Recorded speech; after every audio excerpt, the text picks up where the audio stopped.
दीदी याद तो है ना, कल माँ का श्राद्ध है। हमने बड़ी पूजा रखी है उनकी आत्मा की शांति के लिए। इसीलिए आपको सह परिवार के साथ आना ही है। रूही अपनी ननद कोमल को फोन पर कहती है। तभी कोमल उसकी भाभी को बोली, मैं नहीं आ सकती। आपको तो पता ही है उनको छुट्टी नहीं मिलेगी। अरे दीदी ऐसे कैसे?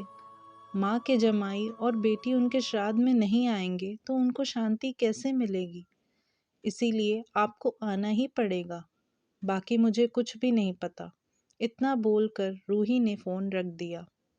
इधर कोमल पुरानी यादों में खो गई। जब उसके पापा की मृत्यु हो गई थी तभी कोमल अपने मायके गई हुई थी।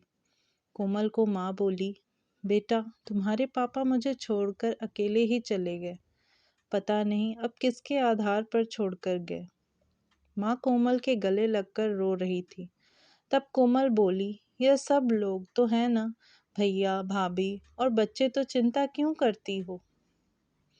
कोमल कई दिनों तक अपनी माँ के पास रहकर आई थी, लेकिन हमेशा ज़्यादातर फ़ोन पर बोलना होता था। कभी कॉल पर तो कभी वीडियो कॉल पर बोलना होता था। बेटा क्या बनाया तूने? एक दिन माँ ने वीडियो कॉल पर पूछा। माँ आलू की सब्जी और रोटी बनाई है, कोमल ने जवाब दिया। माँ बोली, अरे वाह। सब्जी का नाम सुनते ही माँ की आंखों में एक अलग ही चमक देखने को मिली जो कोमल को दिखी। तभी कोमल माँ को बोली, माँ तुम्हें खाने का मन हो रहा होगा तो भाभी को बोलो बना कर दे। कोमल हंसते हुए माँ से बोली। तभी माँ बोली, नहीं नहीं, अब इस उम्र में आलू कहाँ पचते हैं। मैं तो ऐसे ही बोल रही थी। जब तुम्हारे पापा हुआ करते थे तब वह बहुत बार बनाती थी। भाभी का तो नाम लेते ही जैसे माँ की आंखों से चमक गायब सी हो गई। माँ ने कॉल रख दिया। माँ को क्या हो गया, ऐसा क्यों बोल रही थी? वह सब ठीक तो होगा ना? कोमल अपने आप से बातें कर रही थी। ऐसे बहुत बार खाने की बातों पर बातचीत होने पर माँ की आंखों का भाव बदल जाता, लेकिन ऐसा क्यों था वो समझ नहीं पाई। लेकिन इसके पीछे का राज उसके समझ में आया जब वह छुट्टियों में 2 दिन के लिए मायके गई थी। एक दिन कोमल माँ के कमरे में माँ के साथ गपशप कर रही थी। तभी दीदी खाना खाने चलो माँ के कमरे में आकर कोमल को बोली, तुम भी खाना खा लो। कोमल उठते उठते हुए बोली, अरे दीदी नहीं नहीं, माँ को क्यों तकलीफ देना, वह यहीं पर ही खाना खा लेंगी। आप चलो, रूही बोली। लेकिन भाभी, लेकिन वेकिन कुछ नहीं दीदी, आप चलो, माँ के घुटनों में दर्द होता है, इसीलिए माँ कमरे में ही खाना खाती हैं, रूही स्पष्ट रूप से बोलती है। तो फिर भाभी मेरा भी खाना यहीं पर लाओ, हम दोनों साथ में खाना खाएंगे, ऐसे कोमल अपने भाभी को कहती है। इस पर रूही कुछ नहीं बोल पाई, लेकिन कोमल को साफ तरीके से समझ में आ गया कि रूही को यह सब पसंद नहीं आया। वह चुपचाप वहां से निकल गई और थाली में पूरी सब्जी, रायता, अचार लेकर आई और माँ के लिए खिचड़ी। माँ, यह क्या है?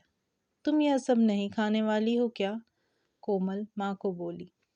उतने में रूही बोली, दीदी माँ को यह सब हजम होता ही नहीं, इसीलिए मैं उनको खिचड़ी और दाल ही देती हूँ। इतना बोलकर रूही वहां से निकल गई। माँ ने अपनी प्लेट उठाई पर माँ का ध्यान कोमल की प्लेट पर ही था। यह देख कोमल सुन्न सी पड़ गई। उसने माँ के मुंह में एक पूरी का निवाला डाला, लेकिन माँ ने मना कर दिया। तब कोमल ने अपनी माँ की आंखों में वही भाव देखा था जो वीडियो कॉल पर देखा था। पता नहीं भाभी का डर था, लड़की के निवाले का मोह था। तब भी कोमल ने पूरा खाना माँ को खिलाया और खुद खिचड़ी खाने लगी। 2 दिन कोमल वहीं पर थी और कोमल माँ को उसकी प्लेट का खाना खिलाती और खुद खिचड़ी खाती। ऐसे 2 दिनों तक चला। माँ के बहुत मना करने के बाद भी कोमल मात्र को खाना खिलाती थी। वह बोली, भैया मैं कुछ दिनों के लिए माँ को अपने घर ले जाती हूँ। घर जाने से पहले कोमल ने अपने भाई तन्मय को पूछा। वह बोला, क्या तुम्हारा दिमाग खराब हो गया है? लोग क्या कहेंगे? बेटा माँ को तकलीफ देता होगा, इसीलिए माँ अपनी बेटी के घर रहती है।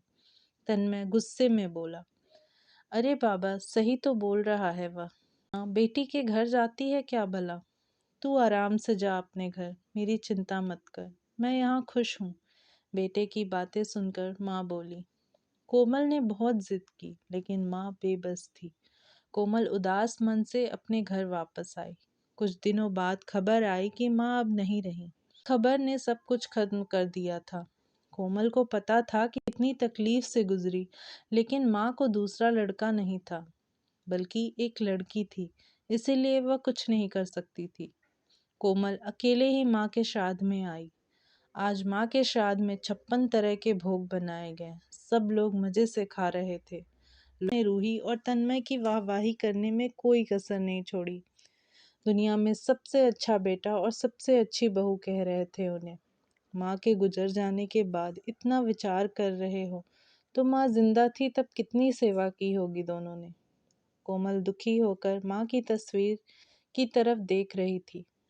तभी दीदी चलो आप भी खाना खा लीजिए, रूही कोमल को बोली, जो माँ के रूम में माँ की तस्वीर सीने से लगाकर रो रही थी। वह बोली, नहीं भाभी, मुझे नहीं खाना। लेकिन क्यों? आप नहीं खाना खाओगे तो माँ की आत्मा को कैसे शांति मिलेगी? रूही कोमल को बोली, भाभी जिस खाने के लिए मेरी माँ जब जिंदा थी तब तरसती थी, उसे मरने के बाद दे रहे हो तो वो कैसे तृप्त होगी? सोच कर देखो एक बार, आज आपने पकवानों का ढेर लगाया है। माँ जिंदा थी तब आपने उनकी मनपसंद खाने के 2 निवाले खिलाए होते तो माँ वैसे भी तृप्त हो चुकी होती। वही माँ का असल में श्राद्ध कहलाता। जो भी हो रहा है वह सिर्फ एक दिखावा है। इसकी वजह से माँ कैसे तृप्त हो पाएंगी? और जो घर में मेरी माँ अतृप्त होकर चली गई, वह घर में कैसे खाना खा सकती हूँ भला? कोमल चिढ़कर रूही से बोली। तभी वहां पर तन्मय भी आ गया। भगवान की लाठी में आवाज नहीं होती है भैया भाभी, जब भी किसी पर पड़ती है ना, तब जख्म बहुत गहराई तक और न भरने वाली होती है। आप भी तो 2 बच्चों के माता पिता हो, लेकिन मैं भगवान से दुआ जरूर करूंगी कि आप जब तक जिंदा हो तब तक आपको अतृप्त ना रखे। माँ ने तो अपना वनवास भोग कर कहीं नया जन्म लिया होगा, लेकिन आपकी जिंदगी बहुत बड़ी है। कोमल यह सब बोलकर माँ की तस्वीर लेकर चली गई। पीछे रूही और तन्मय की गर्दन शर्म से झुक गई। दोस्तों, माँ बाप जिंदा हैं तब तक उनकी सेवा करना, उनकी हर इच्छा पूरी करना, वही उनका असली श्राद्ध होता है। उनकी मृत्यु के बाद कितने भी 56 भोग बनाए, सब व्यर्थ है। दोस्तों, मेरी कहानी पसंद आए तो मेरे वीडियो को लाइक करें, क्योंकि आपकी एक लाइक से हमें मोटिवेशन मिलती है। अगर आपने अभी तक चैनल को सब्सक्राइब नहीं किया है तो ज़रूर कीजिए। मिलते हैं दोस्तों कुछ नए और इंटरेस्टिंग कहानी के साथ। तब तक के लिए धन्यवाद।